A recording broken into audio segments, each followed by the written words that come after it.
Lord of the Mysteries. Chapter 1370. Decisive. The Evernight Goddess's dream projection replied with a smile. If it's just to nurture a Lord of the Mysteries, I should be betting on Amon. At the very least, the chances of him succeeding is much higher than yours. Without waiting for Klein to ask any further, she continued with a voice as ethereal as a dream. The era that was buried in the past is a memory shared between us, and also the critical period in which our humanity was born, sprouted, and nourished. Even if I've had a long life, it still remains my fondest of memories. You have its imprint in you, so I'm more willing to help you. The love for the house extends even to the crows perching on its roof. Klein made a conclusion in the form of an idiom. At that moment, he recalled the words Emperor Roselle had written in his diary, home. In his wistful silence, the dream projection of the Evernight Goddess switched to saying, when you're ready, you can go to the main peak of the Hornacis mountain range anytime. Of course, it's your freedom to choose. No one will force you, and no one can force you either. You can choose to stop at a certain stage and not become a great old one, nor allow the Lord of the Mysteries to awaken in your body. Then, at the last moment of the apocalypse, you can bring the people and objects you want to protect and wander to other planets and other solar systems to avoid the attention of the outer deities, and create another civilization. Klein had long thought of this problem. After a moment of silence, he said, I'm not sure if Roselle had said one thing, you can hide for a moment, but you can't hide forever. He was speaking in Jotun with the Evernight Goddess, so it was a little odd when translating the proverb. Escaping was just a temporary strategy. It couldn't be used as a long-term plan. After a pause, Klein continued, although the universe is vast and without an end, the outer deities are clearly more familiar with it than we are. They're also stronger, directly representing a certain aspect of the universe. It's very difficult to avoid their pursuit. Besides, even if we succeed, peace will only last for some time. The recreated civilization will be destroyed in less than 1,000 years. When that happens, we won't even have the chance to become great old ones, never capable of any form of self-redemption. This was because if one wanted to successfully escape during the invasion of the outer deities, they had to give up all the Sphirot. Otherwise, they would definitely become the focus of their attention. Let alone wandering the cosmos, even withstanding the first wave of attacks was an unknown. The Evernight Goddess's dream projection spoke slowly. Apart from the items ripped from the outer deities, only taking away the uniquenesses and high-sequence beyonder characteristics of the other pathways might not necessarily garner the attention of the outer deities. They wouldn't spend too much time searching. You also said that it's not necessarily the case. The outer deities should still have a certain desire for the uniqueness and high-sequence beyonder characteristics of similar pathways. This can help them approach the level of a pillar. Klein replied calmly. We can't place our hopes on their feelings. They aren't benevolent. The Evernight Goddess's dream projection nodded and said, in this aspect, you're more aware than Roselle. Of course, it's because he had learned of the great old ones and the outer deities a little too late. She continued, you have another choice. Use Pallas' method to personally lower your level and let Amon steal Sapphira Castle. This way, you can live well as a sequence. One angel. You don't have to constantly worry that the Lord of the Mysteries will awaken in you. It won't be that exhausting. In the Church of Evernight's Bible, there was the division of angels and archangels. Klein had always guessed that the latter referred to sequence 1, and today, he had finally obtained confirmation. Of course, this was only the standard of one church, not necessarily the rest. After hearing the Evernight Goddess's words, Klein fell silent for a long time before asking, can Amon be trusted? The Evernight Goddess's dream projection said frankly, I can't give you a definite answer. Klein asked again, if the Lord of the Mysteries awakens in Amon's body, will he take back all the high-sequence beyonder characteristics of the seer, marauder, and apprentice pathways? I don't know. The Evernight Goddess's dream projection replied in the same tone. Klein fell silent again. After a while he said, personally, I don't wish to become a great old one, but I can't let down and betray those existences who have placed their bets on me. They have more or less helped me. Once Amon becomes the Lord of the Mysteries, he will definitely help the ancient sun god retrieve the uniqueness and sequence one beyonder characteristic from the Lord of Storms and the god of knowledge and wisdom, causing their deaths. Besides, Amon is a reckless god. The Evernight goddess's dream projection nodded slightly and said, "Your humanity has been maintained well." After making up his mind, Klein freed himself from his low spirit state. He smiled and said, "If I hadn't maintained my humanity, and allowed the godhood to gain an advantage, I would have also made a similar choice.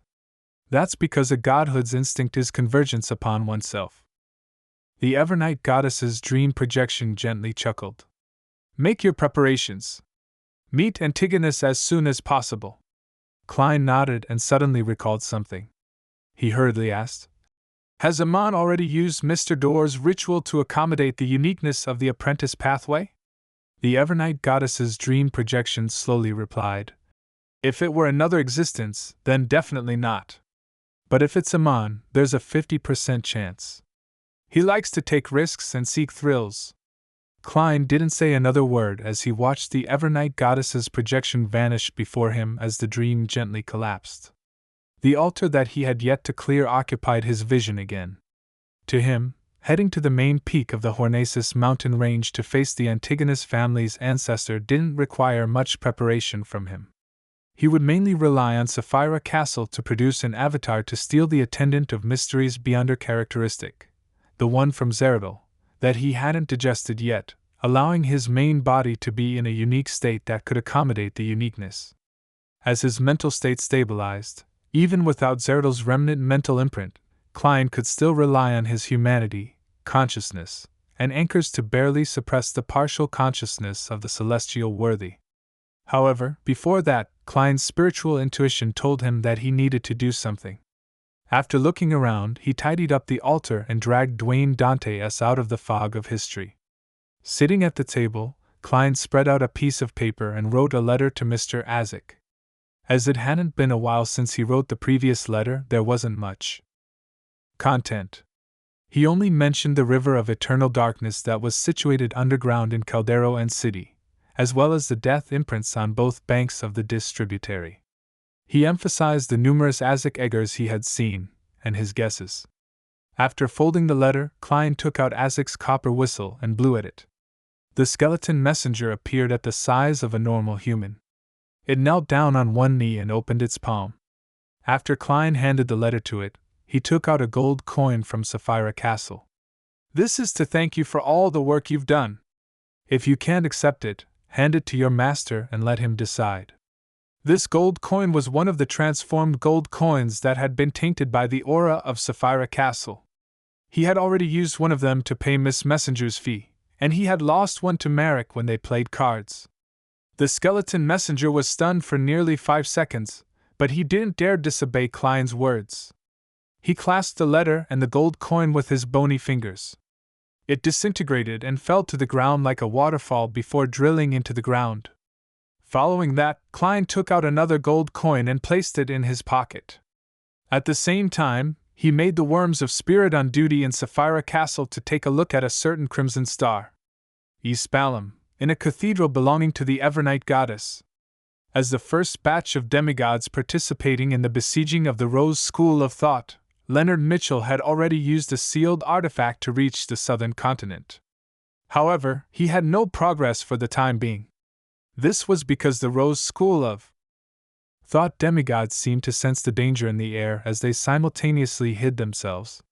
This made Leonard have no choice but to wait patiently, ready to answer the call of any dispatches. While he had nothing to do, he wore his red glove and entered the cathedral's prayer hall. He did his daily prayer in a rather devout manner. In the dark and serene environment, he seemed to fall asleep. After an unknown period of time, Leonard opened his eyes and stood up. He walked down the aisle towards the door. At that moment, he saw a familiar figure. It was Klein Moretti, wearing a top hat and formal suit with black hair and brown eyes. Leonard's pupils dilated as his brows pricked up. Klein, who was also praying, lowered his hands and stood up. He walked past him and slowly approached the altar. During this process, neither of them spoke, as if the other party was just a stranger. After reaching the donation box near the altar, Klein took out a gold coin from his pocket and threw it in with a serious expression. Then, he changed direction and left the cathedral from another door. Leonard stood in the middle of the aisle and watched this scene with a puzzled look. He frowned slightly. At this moment, in his mind, Pallas Zorost's slightly aged voice echoed. "Find a chance to get that gold coin." Backlund, in a particular house. Will Ossepton held a silver spoon and focused on digging at the pale green ice cream in front of him. Suddenly he extended his left hand to block the side of the food. On the chair beside him, Dwayne Dante's figure instantly appeared. "I seem to have missed your birthday twice," Klein said with a smile. "This is a belated present." As he spoke, he took out a gold coin and pushed it to Will Ossepton. "This is a lucky gold coin for you." Will was stunned for 2 seconds before muttering, "The gift celebrating my birth was a lucky amulet. For a birthday gift, it's a lucky gold coin. You really don't have any creativity." As he spoke, he reached out his chubby hand and quickly took the gold coin. Klein smiled, stood up, and vanished.